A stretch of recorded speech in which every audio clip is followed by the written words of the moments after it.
Assalamu alaikum wa rahmatullahi ta'ala wa barkatu. yan uwa masu albarka, idan yau ka fara zuwa wannan shafi namu mai albarka Islam Hausa TV, kar ka manta ka danna mana subscribing, kuma ka yi mana comment, kuma ka yi liking, sannan ka yi sharing, domin yin haka ne zai ƙara ba mu da. Kada ku manta da danna mana subscribing. Mun gode. Wassalamu alaikum. Assalamu alaikum wa rahmatullahi ta'ala wa barkatu. Wannan tamsiliya da za mu gabatar da ita na yara 'yan ƙanana tana magana ne akan muhimmancin neman ilimi. Za mu gani ga inda malam ya yi huɗuba, aka gama sauraron shi, ga inda yaro ya tashi ya tafi ya je wajen mahaifiyarsa ya nemi izini a wajenta domin ta ba shi dama ya tafi wani gari ya nemi ilimi. Nan kuma ga inda ya haɗu da mutane miyagu 'yan fashi suka tare shi, inda a ƙarshe karanta musu hadisin manzon Allah sallallahu alaihi wasallam, har suka bashi abun da suka karɓa na dukiya, sannan suka tuba suka daina, su ma suka ce za su koma su nemi ilimi. Nan kuma ga wato yanda ake taimakekeniya tsakanin al'umma. Wannan malam ya zo ya yi sallama a kofar gidan wannan malamin domin ya tambaye shi abincin da zai ci, ya ɗebo ya bashi. To wannan dai tafsiliya tana koyar da mu wato muhimmanci da kuma ƙalubale na neman ilimi da kuma albarkan da yake ciki. Wassalamu alaikum.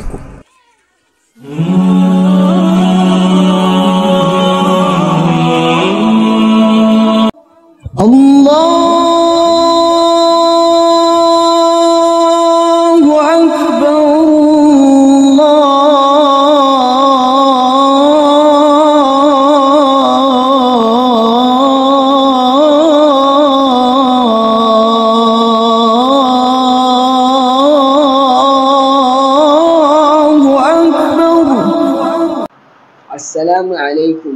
وعليكم السلام. بسم الله الرحمن الرحيم. خطبتنا اليوم ستتحدث عن طلب العلم. الحمد لله والصلاة والسلام على رسول الله وعلى آله وأصحابه وسلم. وإن الأصدق الحديث كتاب الله تعالى، وخير الهدي هدي محمد صلى الله عليه وسلم. أما بعد، فقد قال الله تعالى في محكم التنزيل: اقرأ باسم ربك الذي خلق، سورة العلق.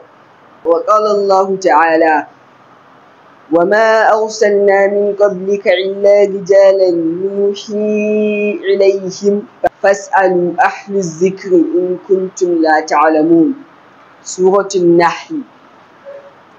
وقال الله تعالى أيضا: قل هل يستوي الذين يعلمون والذين لا يعلمون، سورة الزمر. وقال رسول الله صلى الله عليه وسلم في الحديث: طلب العلم فريضة على كل مسلم ومسلمة.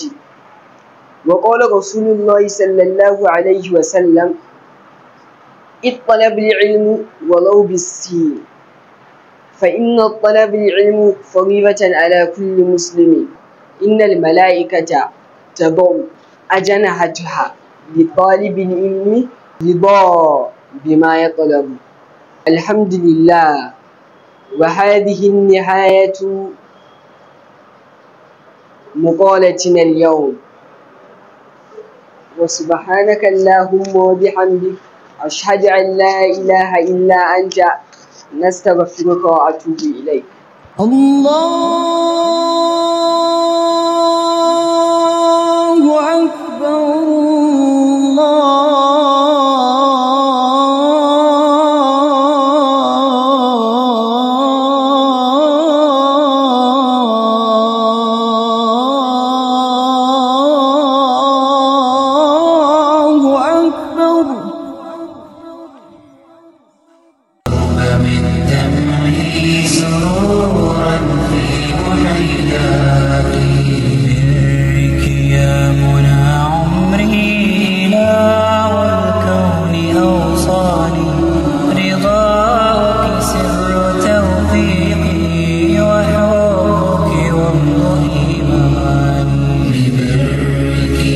منى عمري إله الكون أوصاني. السلام عليكم يا أمي. وعليكم السلام يا ولدي. أنت أكتب؟ نعم. صباح الخير، كيف الأمل؟ الحمد لله. لقد سمعت اليوم بالفعل خطبة عن طلب العلم. يا أمي أريدك أن تسمح لي بذهاب إلى بلد آخر للدراسات. يا فتى، أنا متأكد من أنني سأخرج بكتاب عظيم. لا يحم، أنا أثق بك. اذهب إن شاء الله يوما تكون معلما حتى تقوم بتعليم أخيك العسكر.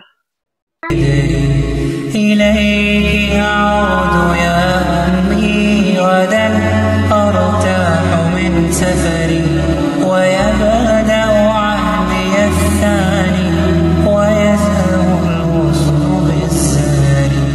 إليك أعود يا أمي غدا أرتاح من سفري. أدعو الله يحفظك بحفظه. أشكر المكي بدؤمك لي يا أمي.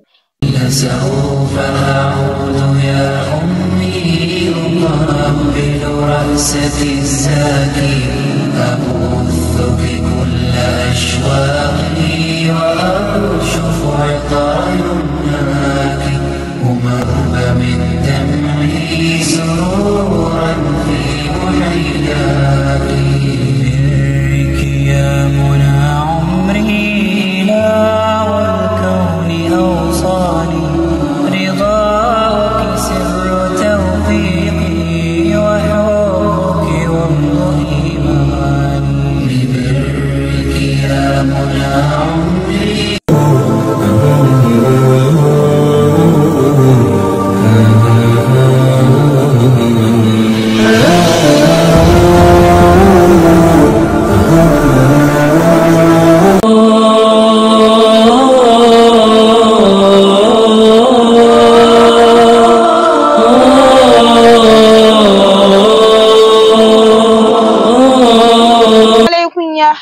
وعليكم السلام عبد الله. حاج، كيف الحال؟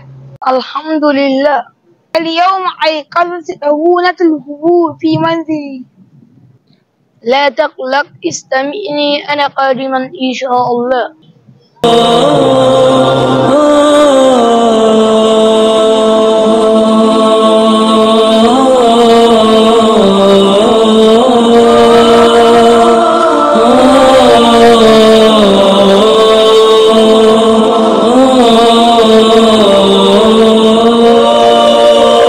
الله، شكرا، جزاك الله خيرا.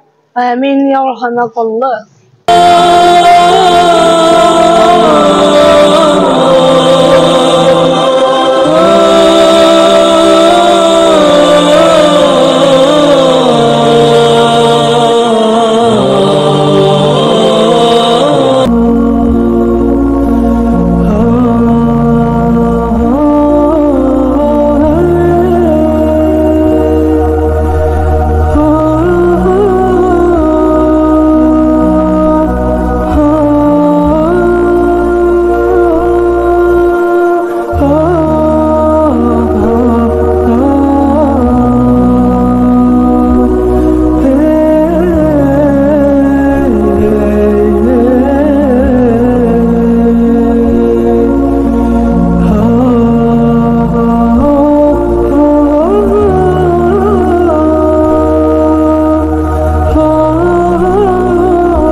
الله أكبر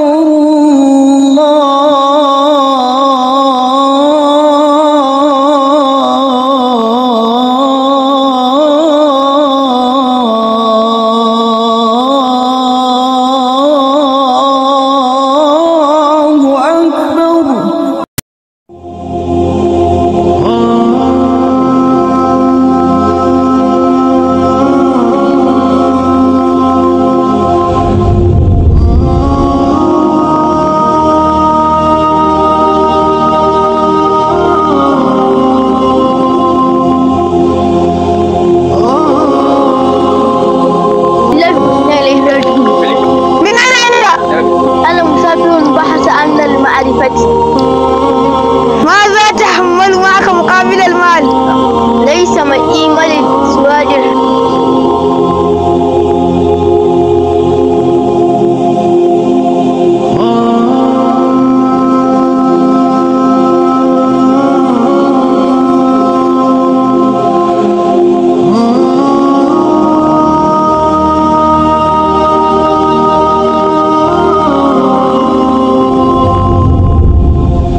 ماذا تحمل معك مقابل المال؟ ليس معي مال سوى درهمين. إذا أتيتنا فسوف نقتلك. لا تقتلوا يا لقصور.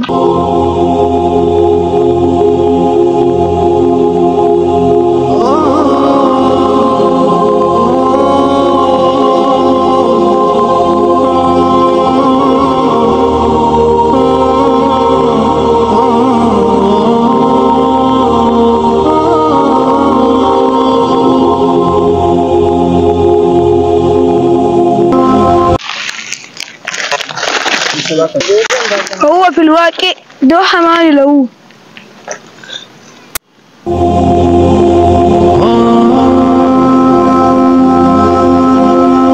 أنا أطهرك بمجد الله لا تفسرني عن جزري. سأشتري منه كتاب الدراسات بسبب كلام رسول الله صلى الله عليه وسلم. طلب العلم فريدة على كل المسلمين.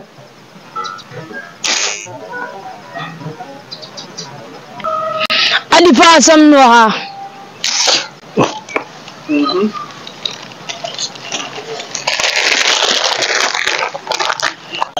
أنت واذهب لطلب علمك.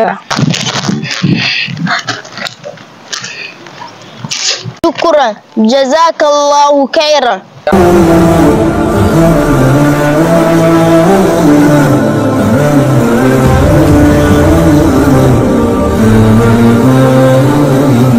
من الآن فسائدا سوف نعود إلى المدرسة إن شاء الله. ونأحد بيننا وبين كل نصدق أبدا. إنما نؤمن بين يديك ولن نصدق أبدا.